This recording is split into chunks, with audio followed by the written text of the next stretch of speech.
We're live? You guys let me know if we're live. I need to turn down the ISO. Can you hear me okay? Okay.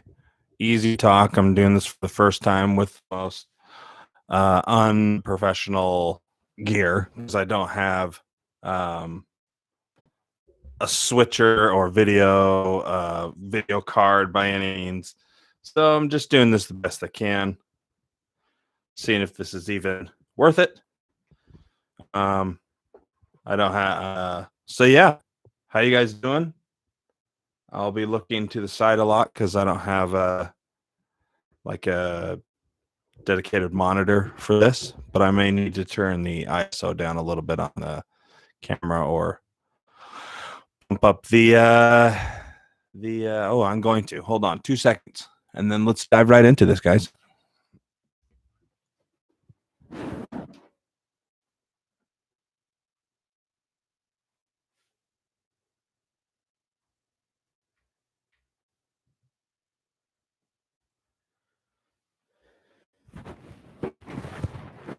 Oh yeah, that's so much better. So much better. So let's dive into what I wanted to talk about. And the whole reason why I thought this might be kind of fun is a little larger format of talking, and you guys can chat. And, I got the thing up right here. But I wanted to talk about the new cameras that just have been released, mainly the KINEFINITY MAVO Edge 8K. Very, very interesting to see that camera come out. One of the things that's interesting with it is that they got rid of the Kine RAW, and now they are fully adopting ProRes RAW, which makes them the actual first camera manufacturer to have ProRes RAW in built in internally. So that's that's the first. No one's done that. So pretty cool. Let's get into some stats, and this won't be a huge long video. I mostly wanted to see if this is something you guys are interested in. So yeah, let me get into some stats. We got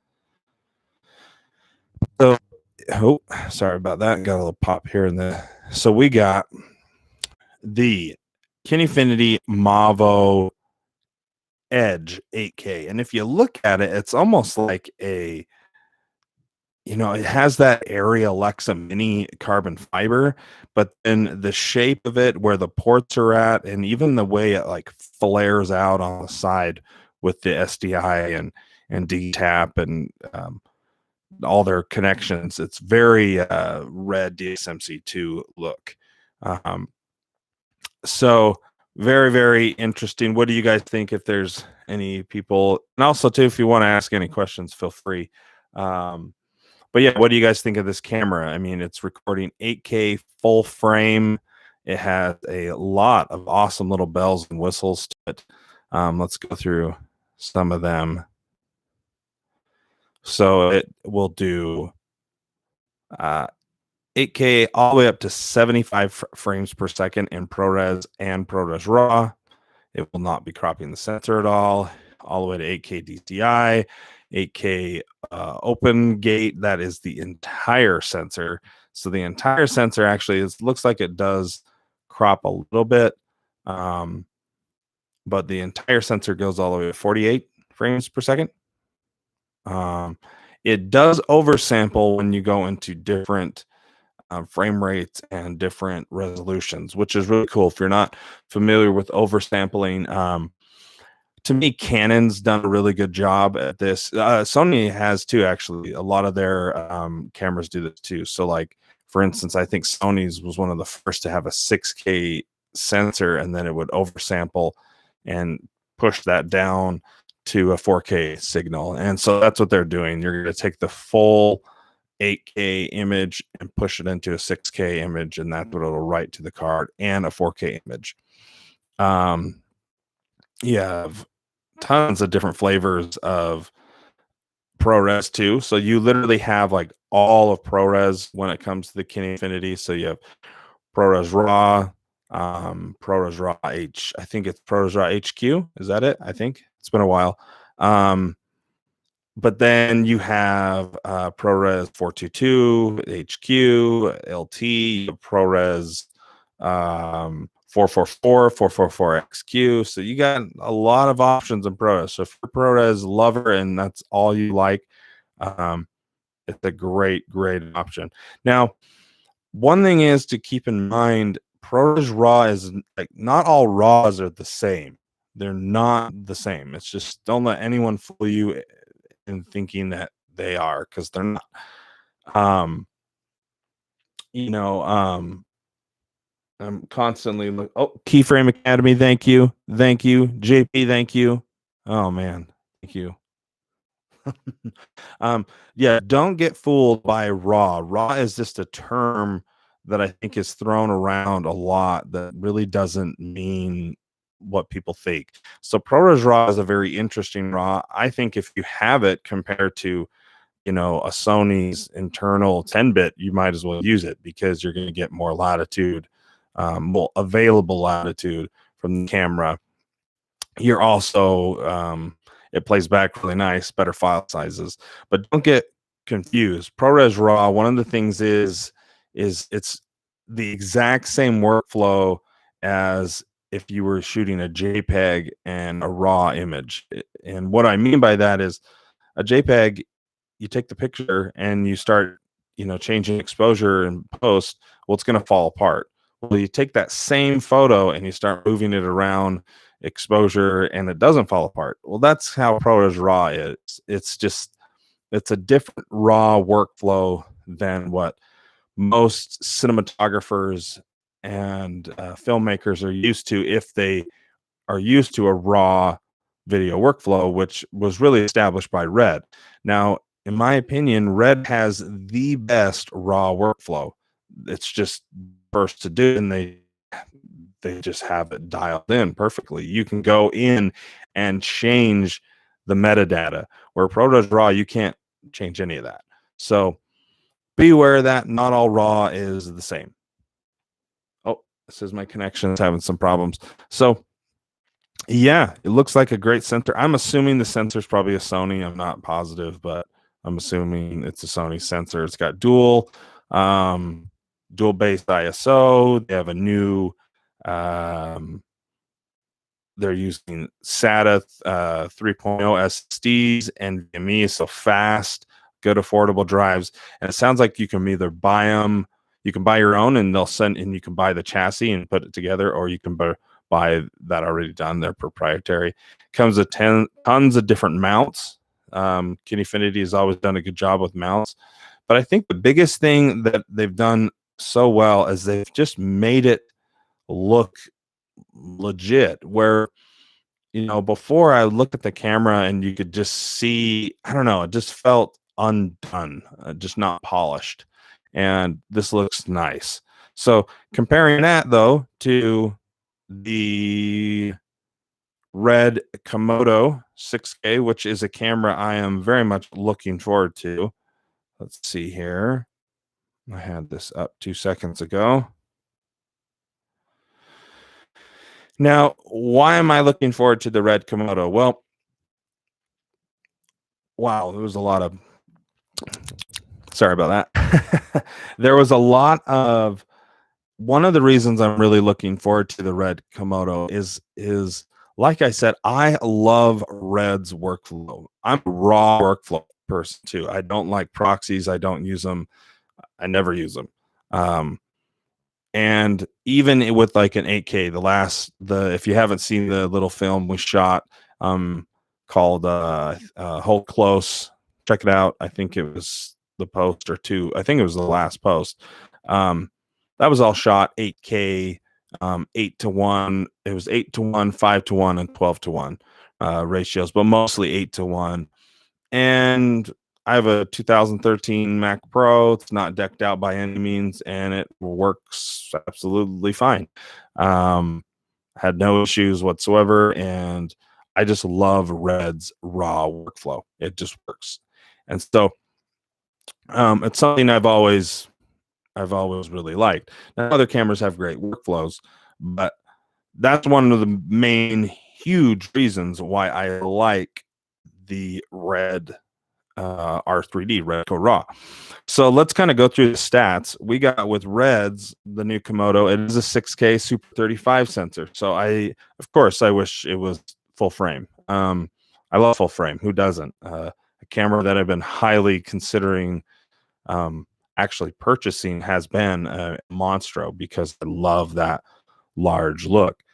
R3D files. Now, one thing I've seen is I follow Jared Land on social media, CEO and president of Red, is there. I think they may, I'm not positive, but they may be using a different compression ratio setup. Where, what I mean is, in one of his videos, he shows the autofocus. There's actually, it's not like snappy, it's not insane and fast, but it looks pretty good. Considering, you know, where they're coming from, you know, cinema cameras with autofocus is just unheard of, you know, and it looks pretty good. But he's showing this, and you see the R3D, and then it says MD or no MQ, and someone said maybe that means medium quality or something like that, like a medium quality compression. So they could be changing that. I don't know. That's just something that's been thrown around.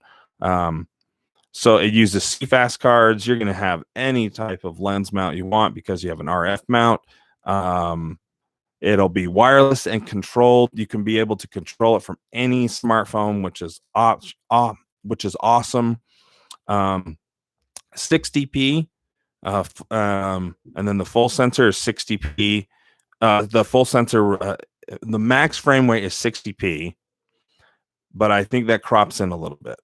And then full sensor is 6K is 40 frames per second. It will have global shutter options and it will have rolling shutter options, which is awesome. I'm pretty sure Jared said that he shot the last Brad Pitt video in SNL and the other one for, I forgot what Brad Pitt was in. It was like Screen Actors Guild something something like AFTA. It was AFTA that he shot it with the Komodo as well. So if you want to see what footage looks like, look at the last Brad Pitt SNL video, literally this past Saturday, and it was shot on Komodo by Jared Land, who's the president and CEO. You know, he's not like this world famous cinematographer. He does know his stuff though. And look at the footage. It looks absolutely great. So it will have anamorphic options, built-in colored screen right in the little box. So technically you don't even need a monitor. It's got it built in right on top, and it's touch screen. It's full color. So, I mean, in this teeny little package, almost the size of almost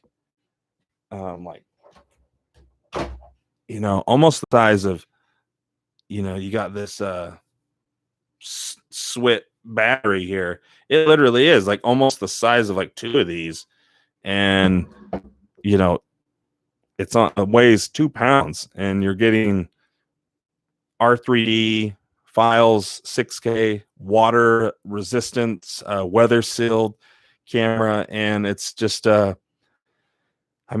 going to be a powerhouse, and it's going to be $5,500, maybe a little higher due to other features and things we don't know. But it's going to be under $10,000. I guarantee it's going to be under $10,000. Now, does that mean $10,000 and that has your batteries, media, and everything? I don't know, but the rumored price is about $5,500. Which brings me to the next camera, and the next point though is, what do we have? Canon's R5. So let's go into that because that's the one that has shooken up everyone. Everyone is just on the internet. When that came out and Canon released those specs, people were just freaking out. And so, first of all, I just want to say, if this happens, if all of these specs actually do happen, it is a game-changing camera. Absolutely. It is a game-changing camera. And it's not even a cinema camera. It's you know, it's a hybrid. It's a mirrorless camera, just like the Sony A7S and all those types of cameras. But the thing that is just crazy are these stats and these specs. It's, you know, it's got IBIS built right in that doesn't interfere with the lens internal stabilization. It's got 8K video up 30p in Canon RAW, 8K video up to 30p in 422 10-bit Canon log, 422 10-bit HDR PQ as well. Full width of the sensor used when recording 8K. You have the entire sensor, full width of the sensor used in every codec, every resolution, excuse me. So you got 4K internal, full width of the sensor, the full sensor at 120 frames per second, 422 10-bit Canon log. I hope that's not H.265 because the 8K video in 422 10-bit Canon log is H.265. I hate H.265, but that's going to be more that's going to be more adopted more and more. That's the new that is the new standard. All these recordings, so it says all recording modes and frame rates can be recorded internally. Dual card slots, CF Express cards, very fast cards. It will have animal eye and human eye face detection. And pretty much everything from the 1DX Mark III is going, they're trying to take those autofocus features and put them in the R5. So, oh man, Keyframe Academy said, "What up, playa? Nothing much, dog." Anyways, whoa, too close. So these things are absolutely insane. Now, I'm bringing all this up because, like I said, I think right now with cameras, it's such this race of who can come out with what and who can, you know, say what they want to say. Like I was on a training webinar with Red and just yesterday, and Jared Land was on there, and one of the questions that they asked was, why does the Panavision DXL2, which uses a Red Monstro sensor, why do they say the native ISO is 1600 and Red rates the Monstro sensor at 800?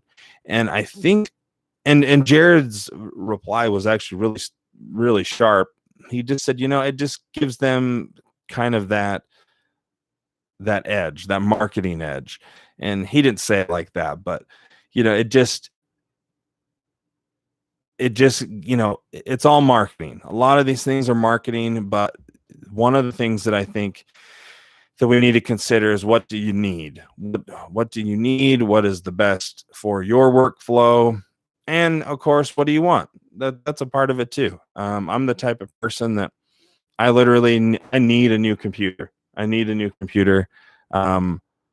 But I'm sitting here waiting, because I don't want to go buy a MacBook Pro. When I already have a MacBook Pro, I want to go and buy a Mac Pro. That's the one I want. Might be overkill, but that's what I want. So I gotta save till I can get it. So I guess what I'm trying to say is, these cameras nowadays, there are a massive amount of resources in cameras. The Canon R5 is going to sell like crazy. We already know it is, because every YouTuber and vlogger and filmmaker is going to want to buy this because of the features and the specs. Does that mean you should buy it? That's up to you. I know I probably won't. I'm going to wait for the Komodo because the workflow of 16-bit raw red code is just so phenomenal. I love it. And I love the images I can get out of reds. It took me a while to be able to do that, but now I'm a big believer in red. But, you know, I've shot with Arri, I've shot with Sony's. I love Sony's as well. you know, and even today, Sony just announced that you can now get ProRes RAW out of the FX9. And so use this information and use these cameras not as a point of like, oh, this is the newest and the greatest, I need to go get it. But you look at it and go, okay, what is the best for my workflow, for the type of clients I have, the type of stuff I want to make. Future proofing is nice. That's why I've completely switched to DaVinci Resolve. I don't edit anything in Premiere. I don't edit anything in Final Cut anymore. Everything I do is editing in DaVinci, and I absolutely love it. Probably one of the best workflow decisions I've made. So if you have any questions, though, let's talk about the cameras. That's another reason, too, like I mentioned, of the KINEFINITY Mavo Edge. I'm not going to buy it. It's not a camera that I don't want just ProRes. That's all it can do. ProRes, ProRes, ProRes. I like Airy RAW. I like R3D RAW. I like raw videos. I love the raw video files, and I want to be able to edit those and change the metadata, just like I can go into a Sony A7Sii or something like that. I can go and change that. So let me know what you guys think. Leave your comments below. This is a very unstructured live stream. I have no idea what I'm doing. I really don't. I just thought I'd throw this together and see if this is something we want to do and have. I'd love to have like friends and stuff on there as well. The only thing is I literally don't know. I don't know what I'm doing. So just trying to figure it out, going, just swinging to the fences. So appreciate you guys. Talk to you guys later. Leave comments below. What do you think about these new cameras? The KINEFINITY Mavo Edge 8K, the Canon R5 8K, the Komodo 6K. What do you guys think? Are these cameras you're going to buy? Why are you going to buy them? So, just later. Thanks.